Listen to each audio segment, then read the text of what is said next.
আসসালামু আলাইকুম। কেমন আছেন সবাই? আশা রাখি যে যেখানে আছেন সবাই ভালো আছেন, সুস্থ আছেন। আলহামদুলিল্লাহ আমরাও ভালো আছি। Welcome back to my channel. তো আজকে ব্লগটা শুরু করেছি আমি দুপুরের পর থেকে। আজকে ছিল রবিবার, সারাদিন বাচ্চাদেরকে নিয়ে আমি মানে ব্যস্ততার ভিতর দিয়ে বলা যায় দিন কাটিয়েছি, ওদের সাথে সময় কাটিয়েছি। আর আমারও ঠান্ডাটা লেগেছে, এই কারণে ভালো লাগছিল না, মাথা ব্যথা করছিল, খুবই মাথা ব্যথা। তো এখন আমি ওদেরকে দুইজনকে ঘুমাইয়ে দিয়ে তো এখন আমি বেডগুলো গুছিয়ে নিলাম। আর এই সাইডে কিছু চেয়ারে কাপড় আছে, ওগুলোও আমি ভাঁজ করে নিব। তো এখন বেডটা আমার গোছানো কমপ্লিট হয়ে গেছে। তো এই বেডটাও আমি কম্বল টম্বল সব ভাঁজ করে নিয়েছি। আসলে আমাদের এখানে কয়েকদিন যাবৎ অনেক গরম পড়ে গিয়েছে। তো আমি কম্বলগুলো দুই একদিন বলতে আরও কিছুদিন পরেই উঠাবো, কারণ এই দেশে শীতের কথা বলা যায় না, কখন এই শীত এই গরম। তো এই কারণে বেডের পর রেখেছি, যদি বাই চান্স লেগে যায় তো লাগলে নিবে এখান থেকে। তো এখন আমার বেডগুলো ঝাড়া কমপ্লিট। এখন আমি কিছু কাপড় ভিজাবো, তো কিছু কাপড় ওয়াশ করার দরকার। তো হাতে যেগুলো ওয়াশ করি সেগুলো রেখে দিয়েছি আলাদা করে, যেগুলো ওয়াশিং মেশিনে দেওয়ার দরকার সেগুলো আমি ধুয়ে অলরেডি মেলে দিয়েছি কালকেই। তো এখন আমি এই যে বালতিতে পানি নিয়ে নিচ্ছি। এখানে আমি একটু কুসুম গরম পানি দিয়ে, যেগুলো নতুন বেডশিট আছে একটা, তারপরে হলো বাচ্চাদের কিছু কাপড় আছে, আর বেশিরভাগই আমার মেয়ের কাপড়গুলো সবই আমি হাতে ধুয়ে থাকি সব সময়। তো এখন আমি এগুলো ধুয়ে নিব। তো আমি ডিটারজেন্ট দিয়ে দিচ্ছি এক সাইড থেকে। আর এখানে আমি মোজা, কিছু আন্ডারওয়্যার, এগুলো সবই আমি ম্যাক্সিমাম হাতে ধুয়ে থাকি। আর যেহেতু আমরা ফ্যামিলি মেম্বার 6 জন, তো সেহেতু বাচ্চাদের কাপড় অনেক নোংরা হয়, মানে কি বলবো, ওইরকম মানে যে মাটি মাখানো ময়লা তা না, কিন্তু কিছু একটা খেলেও একটু লেগে গেল, সেগুলো তো আর পরানো যায় না।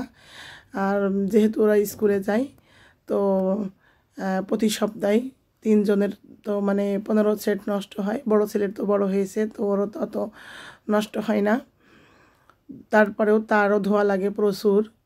তো আমি মোটা মোটা ট্রাউজারগুলো সবই মেশিনে দিয়ে দিই, আর বাকি যেগুলো আছে এগুলো আমি হাতে ধুয়ে ফেলি। তো এখন আমি ডিটারজেন্ট দিয়ে দিয়ে পানিতে ভালো করে মিশিয়ে নিয়ে এখন আমি বেডশিটটা দিয়ে দিচ্ছি। আসলে এই বেডশিটটা আমি দিয়ে বিছিয়েছিলাম নতুন, তো সেটা আমি আর এখনও মেশিনে ওয়াশ করব না, এটা হাতেই ওয়াশ করে নিব। আসলে হাতে ওয়াশ করলে কি হয়, জিনিসটা ভালো থাকে, মানে দীর্ঘদিন যাবৎ থাকে। আর আমি যখন দেশে যাই আমি অনেকগুলো বেডশিট নিয়ে আসি, তো এইগুলো বেশিরভাগই আমি একসাথে একটা খাটে যে 2টা একটা ইউজ করি না, 7-8টা ইউজ করি, ঘুরিয়ে ফিরিয়ে পাতি, কালারও নষ্ট হয় না, চাদরগুলো অনেক ভালোই থাকে। এখানে আমার একটা টাওয়াল আছে, টাওয়ালটাও ভিজিয়ে দিচ্ছি। টাওয়ালটাও আমি ম্যাক্সিমাম সময় হাতেই ওয়াশ করে থাকি। আর আমার কাপড়ও আমি সব সময় হাতেই ধুই। এই যে ম্যাক্সি ভিজিয়ে দিলাম একটা, এগুলো আমি মানে প্রতিদিনের আমার যেগুলো পরি সেগুলো প্রতিদিনই ওয়াশ করে ফেলি। একটা ছিল। আর অনেক সময় আমি রান্না বান্না করলে কি হয়, রাত্রিবেলায় যদি দিনে গোসল করে ফেলাই তাহলে রাত্রিবেলায় ওটা আবার চেঞ্জ করে ঘুমাই, কারণ রান্নার গন্ধ হয়ে গেলে সেটা পরে ঘুমাতে ভালো লাগে না। তো এরকম সব সময় করে থাকি। তো এখন আমি আরেকটা বালতিতে পানি নিয়ে নিচ্ছি। অনেকগুলো কাপড় জমে গিয়েছে, মানে পুরা সপ্তাহ না এটা, কিন্তু আমি কিন্তু মাঝে মাঝে 2-1 দিন পর পরে ওয়াশ করে ফেলি। আবার অনেক সময় সময়ের অভাবে হয় না।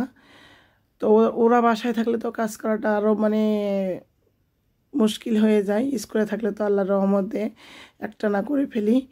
তো আমার এত মাথা ব্যথা করছিল, আসলে ঠান্ডাও লেগে গিয়েছে, বেশ খানিকটা ঠান্ডা।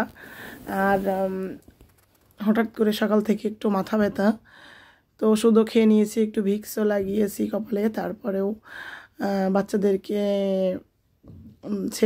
ছোটো ছেলেটা মেয়েটা দুইজনকে ঘুমাই দিয়েছি। যখন আমি ওর সাথে একটু শুয়েছিলাম, আসলে দিনের বেলায় আমার ঘুমানো হয় না, জাস্ট 10-20 মিনিট মতো এমন ঘুমিয়ে মানে শুয়েছিলাম। উঠে এখন আমি কাজে লেগে পড়েছি। আসলে কাজ জমানো থাকলে ঘুম কিন্তু কখনোই আসে না। আর যখনই ঘুম আসে তখনই চতুর্দিকে কাজ থাকে, আবার কিন্তু কাজ রেখেও ঘুমাতে পারি না। এই হলো বদ অভ্যাস, কী আর বলবো। তো এখন আমি এই যে তাসকিনের সবুজ কালারের টি শার্টটা কালার উঠবে, তো উঠছেই, কারণ আমি আলাদা করে রেখেছি। আর এই দেশের কাপড় সচরাচর কালার ওঠে না, দুই একটা মানে এদিক ওদিক হয় অনেক সময়। তো এখানে আমি হালকা একটু ডিটারজেন্ট দিয়ে আমি একটু কুসুম গরম পানির ভিতরে সবগুলোই ভাবে চটকে চটকে রেখে দিচ্ছি। আসলে যেটা যেখানে লাগবে সেটা সেখানে রেখে দিচ্ছি। তো এখানে আমি প্রায় 3 বালতি কাপড় আমারও এখন ওয়াশ করা লাগবে। তো কাপড়গুলো ভিজতে থাক। এখন আমার কিচেনের অবস্থা তো মানে 12টা বেজে আছে, কিচেনটা গোছানো লাগবে। তো এখন আমি এগুলো ভিজিয়ে দিয়ে কিচেনের কাজে চলে যাব। আর গলাটা একটু বসে রয়েছে, তো এই জন্য কথা বলতেও মনে হয় একটু কষ্টও হচ্ছে। এই দেখুন কাপড়গুলো আমার ভিজানো কমপ্লিট হয়ে গিয়েছে, বাথটাবটাও ধুয়ে নিয়েছি। তো এখন আমি চলে যাব সরাসরি কিচেনের অবস্থা তো একেবারে নাজেহাল অবস্থা। এই দেখুন সব নোংরা হয়ে রয়েছে। এখন কিছু মানে এখন সবগুলোই আমি ওয়াশ করব।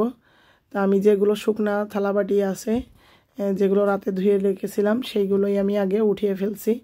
আসলে সকালবেলায় খাওয়া দাওয়া করে ওদের বাবা চলে গিয়েছে কাজে, তো তারপরে বাকি কাজ মানে অনেক কাজ। অনেকগুলো আমি চকলেট ছিল, সেই চকলেটগুলো আমি এই যে মানে বাচ্চারা খেয়েছে, দেখছি কে কখন খেয়েছে জানি না, বাকিগুলো বক্সে রেখে দিলাম। আর এখন আমি যে ধোয়া থালাবাটিগুলো উঠিয়ে ফেলে এখন আমি এই যে যেগুলো ময়লা থালাবাটি রয়েছে এগুলো আগে আমি এই যে স্ক্রাবার দিয়ে একটু ওয়াশ করে নিচ্ছি। তারপরেই কিন্তু ফাইনাল মানে লিকুইড ওয়াশ করে ফেলবো ডিশওয়াশার দিয়ে। তো এখন আমি যে চায়ের কাপ, কফির কাপ যেগুলো আছে এগুলো আবার খুব সুন্দরভাবে ধুয়ে নিচ্ছি। কারণ হলো এগুলোর ভিতরে যদি এঁটে থাকে, যেহেতু সাদা মানে, তাহলে কিন্তু ময়লা যেতে চায় না। তো আমি এই যে প্যানে কিছু খাবার ছিল সেটাও আমি ছাঁকনিতে সেঁকে নিয়েছি। তো আমি একটু টেনেই দিয়েছি, কারণ এত সময় তো লম্বা দেখানো সম্ভব না। তো এখন আমি এগুলো আগে ধুয়ে নিয়ে তারপরে আমি সিঙ্কগুলো ওয়াশ করে নিয়ে তারপরে বাকি থালাবাটিগুলো ধুয়ে নিব। আর আমার একটা স্পুন রাখা আরেকটা স্ট্যান্ড ছিল, সেটা হচ্ছে একটু ভেঙে গিয়েছে, তো সেটা আমি ফেলে দিলাম। আর আমার সিঙ্কের যে চতুর সাইড যে সিলিকন দিয়া এটা উঠে গিয়েছে, এটা আবার কালকে লাগাবো। ওদের বাবার ছুটি আছে, উনি ওই লাগিয়ে দিবে কালকে বললেই।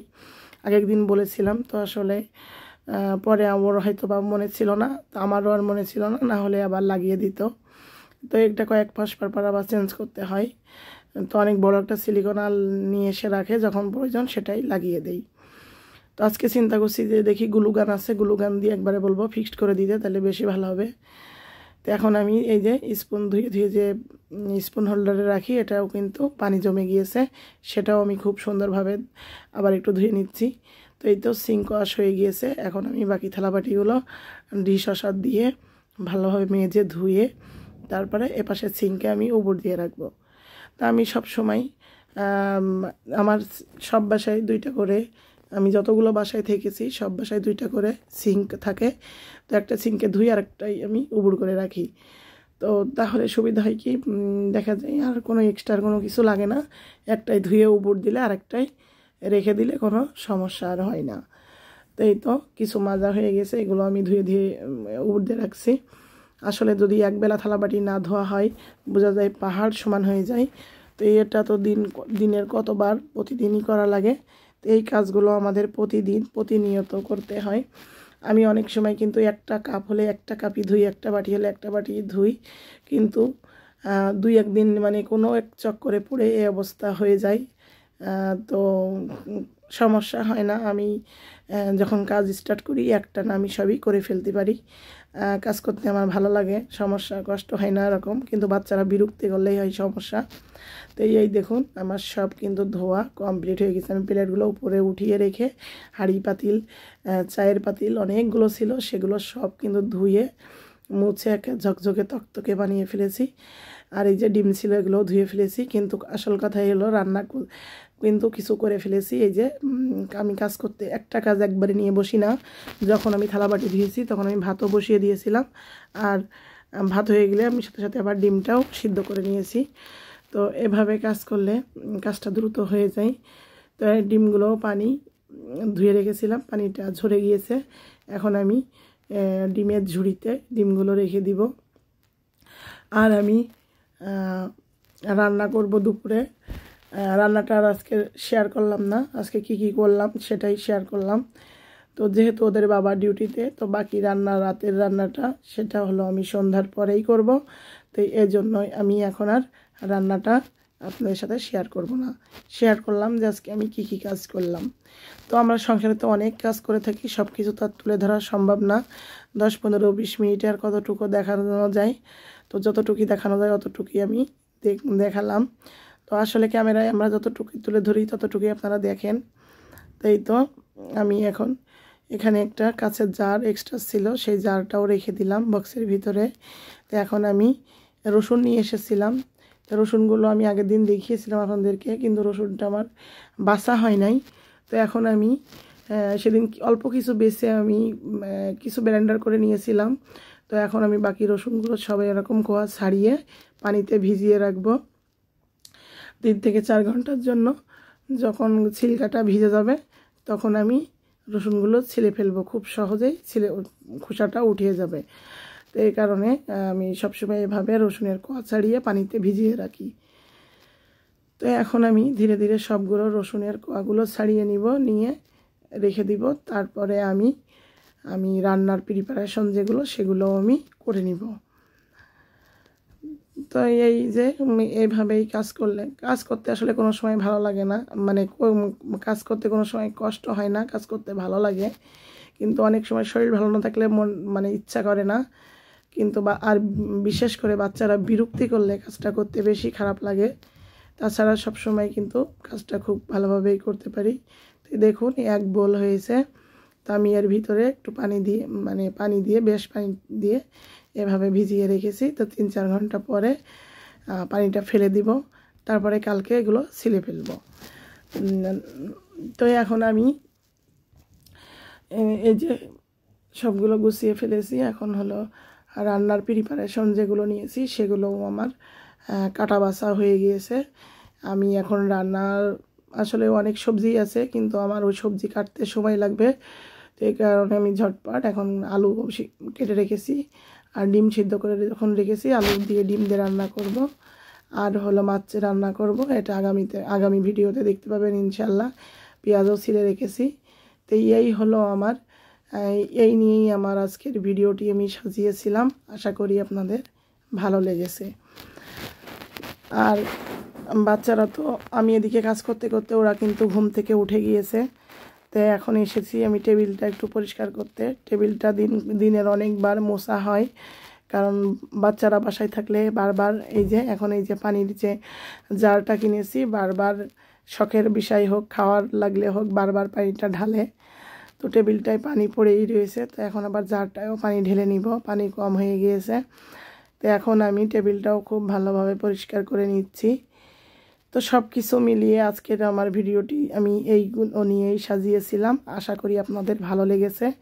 ভালো লাগলে অবশ্যই একটা লাইক দিবেন। আপনার একটা লাইক আমার ভিডিওটি অন্যের কাছে পৌঁছে যেতে সাহায্য করে। তো প্লিজ একটি লাইক দিবেন অবশ্যই। আর যারা ভিডিওটি দেখেন মন দিয়ে দেখবেন। যদি ভিডিওর কোনো একাংশ ভালো লেগে থাকে অবশ্যই চ্যানেলটি সাবস্ক্রাইব করবেন। পাশে থাকা ছোট্ট বেল আইকনটি ক্লিক করে দিবেন। যখন আমি নতুন ভিডিও ছাড়ব তখনই আপনি নোটিফিকেশন পেয়ে যাবেন। আজ এ পর্যন্ত, আল্লাহ হাফেজ।